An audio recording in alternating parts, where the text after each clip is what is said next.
Hey guys, welcome back to the channel. Thank you for being here. My name is Andrew, coming to you from beautiful Costa Rica. Tonight's topic is going to be, why does the narcissist discard? Think about that for a minute.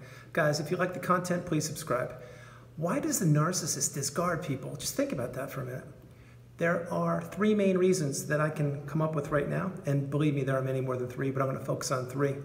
And here they are. This is coming from personal experience, and here we go. The first reason the narcissist will discard anybody, significant other, spouse, friend, whomever, neighbor, business associate, whatever it is because you're no longer offering them supply.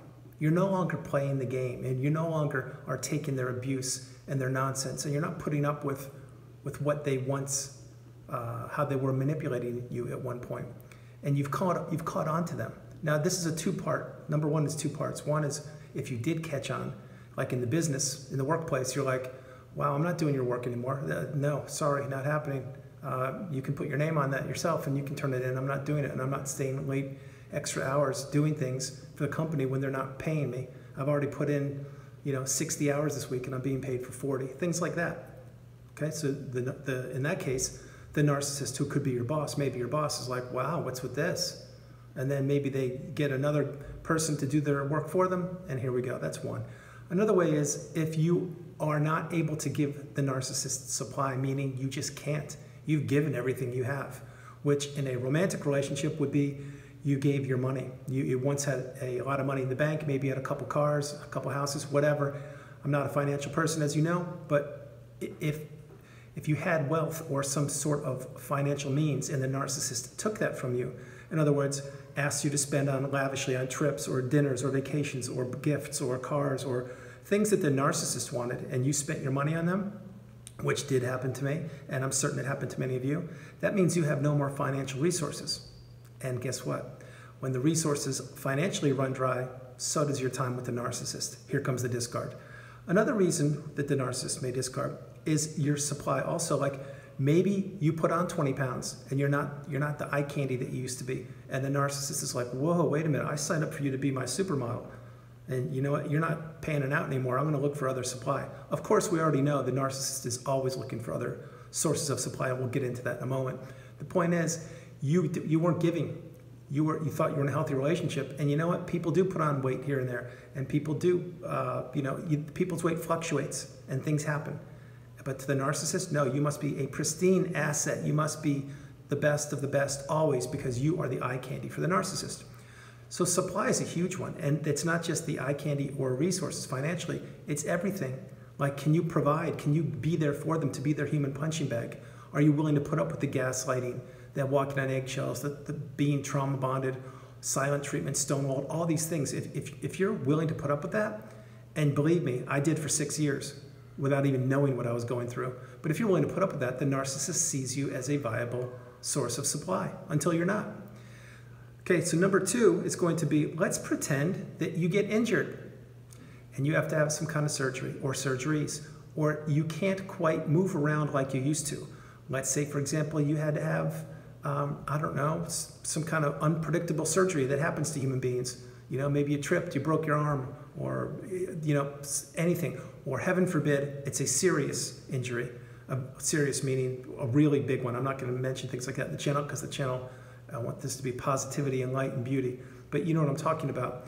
So if that dampers the way the narcissist sees you, the narcissist will see you even more, they're going to see you less than they already do. You see, the narcissist, in their feeble mind, they can't get sick, so how dare you get sick? How dare you have to have a surgery, or how dare you have to have a really huge medical issue? The narcissist doesn't put up with that. That's not how they like it. However, if you flip the coin and the narcissist does get sick, let's pretend they're a chronic alcoholic, for example. And believe me, many narcissists do have addiction problems with alcohol and marijuana and other issues. And we already know this for a different video. I'm not trying to trigger people. I'm just letting you know they have massively addictive tendencies and personalities. But let's say that to flip the coin, the narcissist is the one that gets sick, or they have a medical issue. Like, let's pretend they're in the hospital because their liver is dying of corrosion, or whatever it's called, cirrhosis, whatever these things are. And I'm not trying to trigger people, just giving you real life examples. Well, then they're going to play the victim. Oh, I need you by my bed. I can't believe this. Where have you been? You're the light. You're the love of my life. Let's do all these things. Oh my God. See, they play it both ways. You can't get sick. And if they do get sick, they're going to be begging you to be at their bedside. And if you're in the trauma bond or if you're in a relationship with a narcissist, this has happened. You know exactly what I'm talking about. And if you are really caught up with a narcissist and they do get sick and then they're bedridden, believe me when I say it, they will be hounding you for everything possible. Now, why do I say that hounding? I'll tell you why. Because when someone's sick normally in a healthy relationship or healthy human beings, meaning just kind, loving people, you want to be there at their bedside. You want to help them. You want to do anything you possibly can to ease their pain and to make them feel comfortable and to make them feel loved and appreciated and respected. The narcissist will act like this is exactly what they're going through. Like, oh my God, they've turned the corner. They're actually contrite and they're loving and they're kind and considerate. They're not. How do I know that? Because I lived through it. I experienced it with my narcissistic relationship, both ends of that coin. I had to have multiple surgeries, which is for a different video altogether, but the narcissist also had to have surgery. And guess what happened? It was the victim. The only difference in my situation is when the narcissist had their surgery, it was way early on in the relationship, so I had no idea. I was just there at their bedside, their beck and call, spending hours and days helping them out, which I did not mind doing because I was in a loving relationship. So I thought. Looking back, sorry, just the narcissist has things only for their best interest. And when I was bedridden and I was in difficult times, and I was, especially in the last couple of years, the narcissist was kind to me for about a day each time, sincerely. And then it was like, whatever, move on. You should be tough enough. Like, you should be fine. I could handle that if I were you. Anyway, this isn't about me. I'm just trying to let you know, if you get sick, that's another way. And the narcissist, here's a key one. If the narcissist, and there's so many reasons, but the third one will be this. If the narcissist slowly has finances and they don't need you for finances, it doesn't just mean, I know in the first, number one, I mentioned finances, but it doesn't just mean that, like, you could have finances. Maybe you didn't spend all your money on the narcissist in the relationship, and maybe you still have money. That's fine. But if the narcissist either A, came into money, or B, started a business that's making money, or C, found some other source of supply that's offering more money, they're going to go there. I hope you understand that.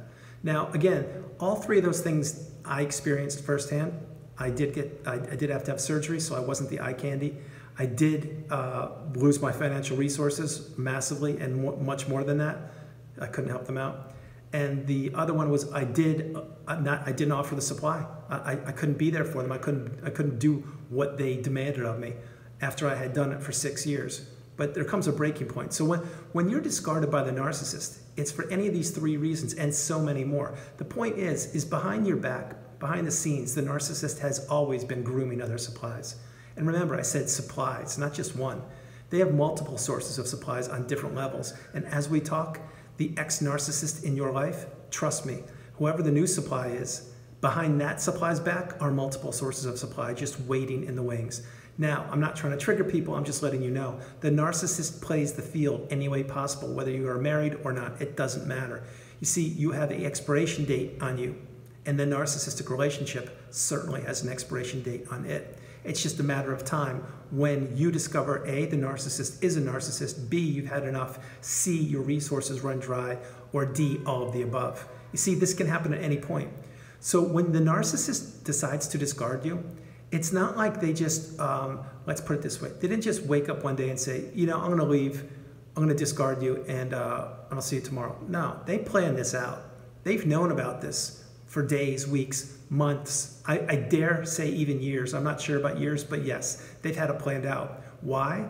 Because first of all, I experienced it firsthand, and second of all, because the narcissist can't be alone. Remember, they're a child. They're trapped in their brain. They need supply, they need people. And the narcissist would never leave you or myself if they did not have backup supply ready to take them in. It's a fact. Another thing I'm just going to throw in there before I get back onto that is if, let's say you're a little bit older and the narcissist is a little bit younger, or you guys are the same age, the narcissist is always looking to maintain their youth. Remember, the aging narcissist is not a pretty sight. It's actually a deplorable sight to see. But the point being, the narcissist will maintain relationships with much younger people, if possible, to maintain their youth. Maybe you see a 40-year-old person wearing the clothes of a 20-year-old, and you're like, what's this? I don't get this. That's the narcissist clinging on to their alleged youth. Think about it. Think about all the plastic surgeries and everything they have, and they play the new music, whatever the new music is these days. They're always trying to be cool. They are. And guess what? It's disgusting. And that's only if you're 40. As you get older and older, the aging narcissist is not good. They're just whatever. The point being is this. The discard happened. It was planned. It just was a matter of time when that button was going to be pressed. An example would be right now. As we talk, there are plenty of people on the planet that don't even know about narcissism. And unfortunately, they will be discarded tonight. And I am deeply sorry for that. It is not fun. I understand it. And I hope you find my video or others' videos and get education as soon as possible. But while we're talking, the narcissists in their lives are thinking, should I do it tonight? Should I do it tomorrow? When am I going to do it? Is my new supply lined up? Do they have the apartment? Do they have the cash? Do they have the condo? Do they have? That's what they're doing. And they're putting they're still wearing their mask to the person I'm talking about. And the person has no clue. And maybe they're coming home from work right now as you're watching this video to an empty house. And they're like, what's going on? I don't get it. I thought, and there's nothing. And they're going to go through the exact same thing you went through and the exact same thing I went through. And it's not a pleasurable experience. It's some of the most difficult, trying, excruciatingly painful experiences you will ever go through in your entire life. So to get back on track, the narcissist will discard you for many reasons.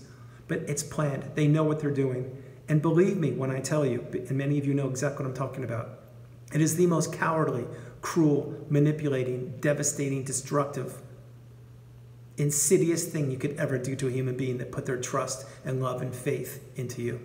So guys, I'm going to close the video. I hope you like doing it. I love doing it from beautiful Costa Rica. This is Andrew. Namaste. Please have a great night. God bless you. And share this video with people. And share your experiences, by the way. Drop them in the comments below. Share this with anybody you think it may benefit. I love you all. God bless you. Keep moving forward every day. I love you. Bye.